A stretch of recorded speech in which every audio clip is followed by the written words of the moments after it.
चुनाव विकास के मुद्दा पे होके चाहिए, न कि चर्बी और गर्मी के मुद्दा पे होके चाहिए। बीजेपी और समाजवादी आज पोलराइजेशन के कैले के कोशिश में चर्बी और गर्मी की बात करते हैं, गुंडई और दबंगई की बात करते हैं। लेकिन बहुजन समाज पार्टी ना चर्बी और गर्मी की बात करे ले, वो सीधे जनहित के जन कल्याणकारी की बात करे ले, जनहित में विकास कार्य की सीट पे ताल ठोकने में सबसे बड़ी पार्टी है। और वोट प्रतिशत के आधार पे देखल जाए तो समाजवादी से भी हमनी के मतलब वोट परसेंटेज 2017 के चुनाव में भी ज़्यादा रहल बा। और 19 के लोकसभा में खाली नाम बदलने के लोग काम करने लो, और जो 19 के काम के अपन फीता काट के नाम बदलने के काम कैली। बहन जी माया आर्थिक सहायता के तहत 300 से बढ़ा के 600 रुपया कैली गरीब परिवार के लिए।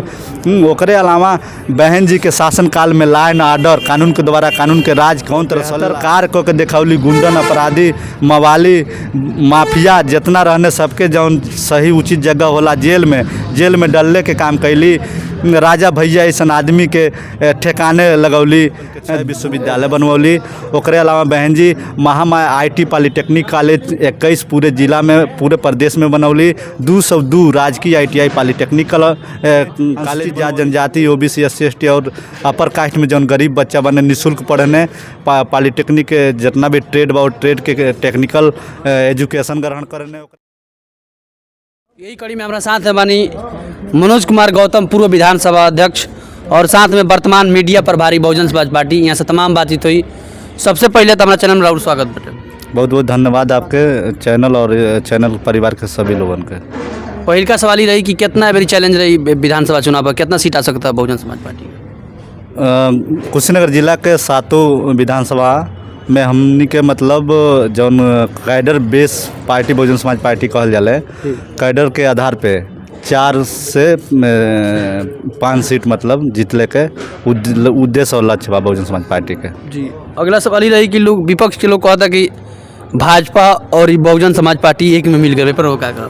नहीं, ये तो विरोधी दलों के द्वारा भोजपुरी विरोधी दल के द्वारा आए दिन मतलब एक दुष्प्रचारित कल जाता। सच्चाई ये बा कि बहुजन समाज पार्टी प्रदेश के सबसे बड़ी पार्टी है, पार्टी बाटे जौन अपने दम पे पूरे अकेले दम पे 403 सीट पे ताल ठोकने में सबसे बड़ी पार्टी है। और वोट प्रतिशत के आधार पे देखल जाए तो समाजवादी से भी हमनी के मतलब वोट परसेंटेज 2017 के चुनाव में भी ज़्यादा रहल बा और 19 के लोकसभा में भी ज़्यादा रहल बा।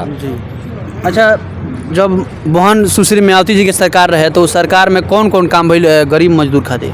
बहुजन समाज पार्टी के सरकार में बहन जी 105 जन कल्याणकारी योजना चलौली, जौने के द्वारा एकदम वंचित तबका जो निचले पायदान के लोग रहल वो परिवार के भी लाभ और लाभान्वित भइले के मतलब काम भइल।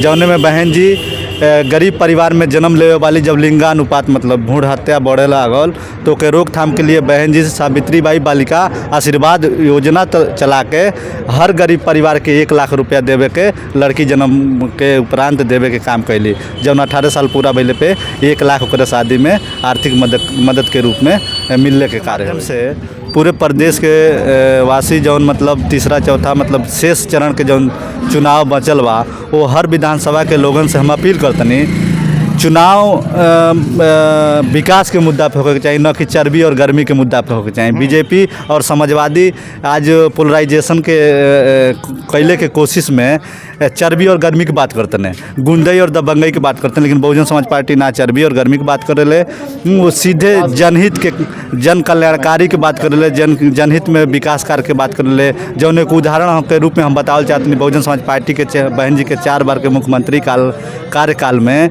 7 वर्ष कुल समय अवधि में बहन जी उत्तर प्रदेश में विश्वस्तरीय लेवल के 6 विश्वविद्यालय बनवली।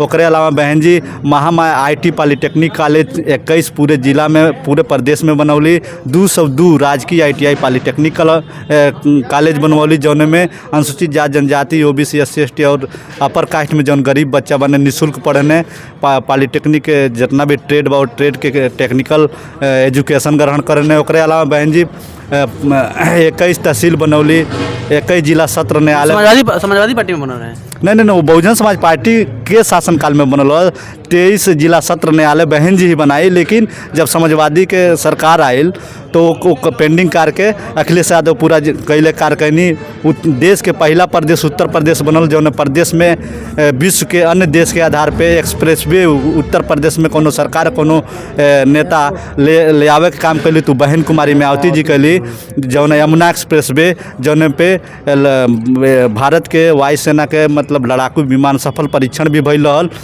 ओकरे अलावा बहन जी आगरा एक्सप्रेसवे के भी आधारशिला बहन जी रखली, जौन में 40% बहन जी कार्य पूर्ण कर काम मतलब पूर्ण कर चुकल रही, 60% कार्य बाकी रहल जौन अखिलेश यादव करौने। ओकरे अलावा बहन जी गंगा एक्सप्रेसवे बनवली, जौन के बीजेपी के द्वारा बीजेपी के नेता के द्वारा सुप्रीम कोर्ट में पिटीशन लगा के वो कार्य के रोकल गई रहल, जौन कार्य अपने सरकार में प्रधानमंत्री आज से मतलब 2 महीना पहले ओकर फीता कटले काम कैने।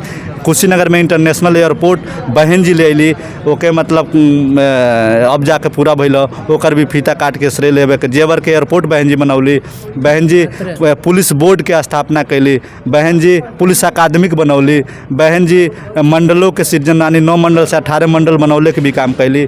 बहन जी उस्मानिया उर्दू फारसी यूनिवर्सिटी एशिया के सबसे बड़ा जौन में 19 भाषा के मानवर कांसीराम उर्दू फारसी यूनिवर्सिटी लखनऊ में बनावले काम कैली। मानवर कांसीराम एग्रीकल्चर विश्वविद्यालय कृषि क्षेत्र में डेवलपमेंट हो सके, किसान के बेहतर उपज हो सके, ओकरे लिए मानवर कांसीराम एग्रीकल्चर यूनिवर्सिटी बनौली।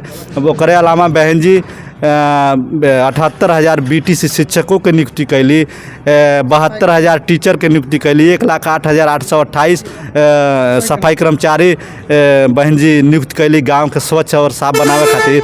ओकरे अलावा बहन जी बेटी बचाओ बेटी पढ़ाओ के नारा के कोनो सरकार कोनो पार्टी मतलब सबसे पहले काम कैले तो बहुजन समाज पार्टी बहन कुमारी मायावती जी कैली, जौने के तहत हर गरीब परिवार में जन्म लेवे वाला हम ये बात हम पहले भी कहनी हो 1 लाख के चेक देवे काम कैली लड़की के जन्म पे।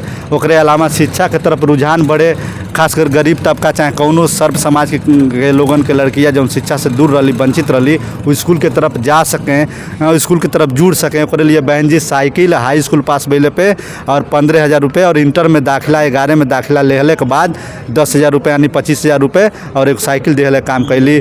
बहन जी माया आर्थिक सहायता के तहत 300 से बढ़ा के 600 रुपया कैली गरीब परिवार के लिए।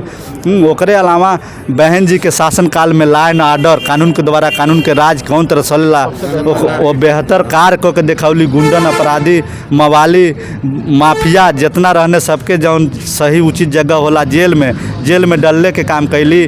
राजा भैया ऐसा आदमी के ठेकाने लगौली। ददियों सरगना जौन चंबल घाटी मतलब अपने प्रदेश में जौन चलत 90 दिन बहन जी स्पेशल ऑपरेशन चला के वो सरगना के मतलब ख़त्म कैले काम कैली। ओकरे अलावा बहन जी STF के गठन कैली, पुलिस विभाग के जौन सबसे मजबूत मतलब जौन और खुफिया दस्ता मानल जाता तो STF के गठन कैली। बहन जी UPSSC उत्तर प्रदेश अधीनस्थ कर्मचारी चयन आयोग ताकि भर्तियाँ निष्पक्ष और पारदर्शी हो सके तो UPSSC के गठन कैली बहन जी कैली। मतलब तमाम विकास कार्य अगर उत्तर प्रदेश में दिखाई देता तो बहन जी के द्वारा कैल गई। हाँ, बाकी अन्य सरकार में खाली नाम बदलने के लोग काम करने लो और जो उन्हीं के काम के अपन फीता काट के नाम बदलने के काम करने लो। बहन जी तमाम महापुरुष समाज में देश में जन्मे तमाम महापुरुष के नाम से जिला तहसील मंडल बनावे काम कैली, योजना परियोजना चलौली। तो यही के साथ में मतलब अपने शेष चरण के जौन चुनाव बा वो शेष चरण में शेष मंडल शेष जिला शेष विधानसभा के लोगन से हम बहुजन समाज पार्टी के कार्यकर्ता सिपाही के नाते हम आपके चैनल के माध्यम से निवेदन करतनी कि बहुजन समाज पार्टी के हर नीति सर्वजन हिताय सर्वजन सुखाय पे आधारित बा और बहुजन समाज पार्टी के नारा बा जेकर जितना संख्या भारी होकर उतना हिस्सेदारी दिहले के काम करेले। सर्व समाज के सोशल इंजीनियरिंग के पैटर्न के अनुसार सर्व समाज के संख्या के अनुपात के आधार पर टिकट दिहले के भी काम कैले बाड़ी।